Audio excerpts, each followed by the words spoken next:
Welcome सकलके Anjali's लाइफस्टाइले सकलके स्वागत। आज के आमी आमार स्किन केयर किभाबे करी सेटा तोमादेर साथे शेयर करे निচ্ছি। तो प्रथमेई आमी मुखटाके भालो करे जल दिए भिजिए निয়েছি। तारपर आमी एकटा स्क्राब यूज करी आयुर्वेदिकेर, सेटाई आमी यूज करे निচ্ছি फेस केयारेर जोन्नो।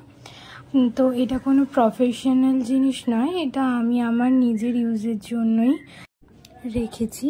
তো তারপর আমি ভালো করে এটাকে মুখের মধ্যে রাবিং করে নিচ্ছি আর অ্যান্টি ক্লক ওয়াইজ একটু ঘষে নিচ্ছি।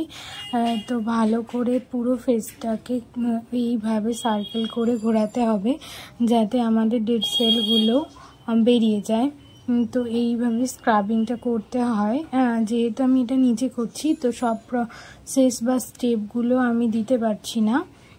আমি এখানে প্রথমে স্ক্রাবই ইউজ করে নিয়েছি, যেহেতু আমি এখানে ক্লিনজার ইউজ করছি না। এটা অ্যাকচুয়ালি স্ক্রাব ক্লিনজার একসাথে অ্যাড করা থাকে, তাই ক্লিনজার প্রয়োজন হয় না। তাই আমি ফার্স্ট স্ক্রাব করে নিয়েছি আর মুখটাকে একটু জল দিয়ে ভিজিয়ে নিয়েছি। এই স্ক্রাবের দানাটা বা পার্টিকেলস যেটা থাকে সেটা খুবই সফট, একটা জেলি টাইপসের ফর্মুলা অ্যাড থাকে যেটা আমার খুবই পছন্দের। আমি ভালো করে এটা স্ক্রাবিংটা করে নিয়ে ভালো করে ফেসটা জল দিয়ে আবার ক্লিন করে নিলাম। ক্লিন করার পর আমি এবারে ডাইরেক্ট ইউজ করব ফেস প্যাক। তো আমি একটা ফেস প্যাক কিনে নিয়েছিলাম কফি মির।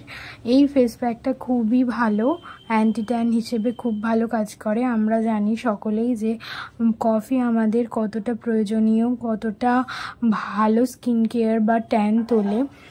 সেই যেহেতু গরম পড়েছিল খুবই, সেই ট্যান তোলার জন্য আমি এই প্যাকটাই সিলেক্ট করে নিয়েছিলাম। এটা একটা ক্লে আর কফির মিশ্রণ প্যাক। এর আগেও আমি একটা ক্লের প্যাক ইউজ করেছি আর খুবই ভালো কাজ দিয়েছিল, তাই আমি এইবার কফি আর ক্লে মিশ্রিত যে প্যাকটা এই কফি মির, এটা এখন আমি এটা ইউজ করে থাকি। তো এর রেজাল্টটা সত্যি খুব ভালো। আর এই ব্রাশটা যে দেখছো এটা ছিল কালার বারের একটা ব্রাশ। ওই যে আগে যে আমি বললাম ক্লে আমি পেয়েছিলাম প্যাকটা, ওই প্যাকের সাথেই এটা ছিল। তো আমি ওই জন্য এই প্যাকটাকে এই ব্রাশটা দিয়ে ফেসে খুব ভালো করে অ্যাপ্লাই করে নিচ্ছি। আর দেখো যতটা পরিমাণ দরকার আমি ততটা আগে নিয়ে নিয়েছি। নিয়ে তারপরে ওখান থেকে আমি অ্যাপ্লাই করছি। কখনো ডিরেক্ট বক্স থেকে নিয়ে অ্যাপ্লাই করাটা উচিত না, কারণ ওতে ব্রাশে থাকা অনেক ব্যাকটেরিয়া ভাইরাস জীবাণু যেগুলো হয় সেগুলো ঢুকে যেতে পারে বা জল ঢুকে যেতে পারে। তো প্যাকটা নষ্ট হয়ে যাওয়ার খুবই সম্ভাবনা বেশি থাকে, তাই আমরা ওটা আলাদা করে নিয়ে যতটা পরিমাণ দরকার ততটাই আমরা ইউজ করব।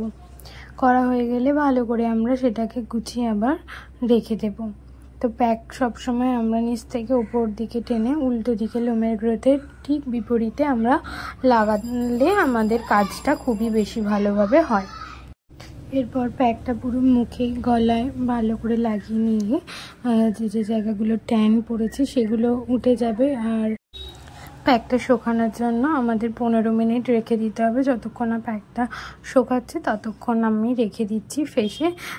তো এটাই আমার স্কিন কেয়ার। তোমরা এটা ট্রাই করে দেখতে পারো। তোমরা যে কোনো রকমের পাপায়ার স্ক্রাব ইউজ করতেই পারো। এর পার্টিকেলসগুলো খুবই সফট হয় বেশিরভাগ পাপায়ার স্ক্রাবেরই। তো এইটা ভালো সেন্সিটিভ স্কিনের জন্য খুবই ভালো কার্যকরী। তো আমি এই প্যাকটা ভালো করে শুকিয়ে নেওয়ার পর ভালো করে জল দিয়ে ধুয়ে নিয়েছি, ভিজিয়ে নিয়ে তারপরে সেটাকে ভালো করে রাবিং করে আমি তুলে দিয়েছি। তো এই হচ্ছে আমার স্কিন কেয়ার, একদম নর্মাল স্কিন কেয়ার। তারপর মুখটা মুছে একটা যে কোনো টোনার ইউজ করে দিলেই আমাদের স্কিনটা একটা হেলদি আর গ্লোয়িং স্কিনে পরিণত হয়ে যাবে। তো চলো আজকে এই পর্যন্ত। তোমরা সকলে জানিও যে তোমরা কে এই ফেস মাস্কটা ইউজ করেছো আর কেমন রেজাল্ট পেয়েছো অবশ্যই জানিও। চলো টাটা, আবার দেখা হচ্ছে পরের কোনো ব্লগে। সবাই সুস্থ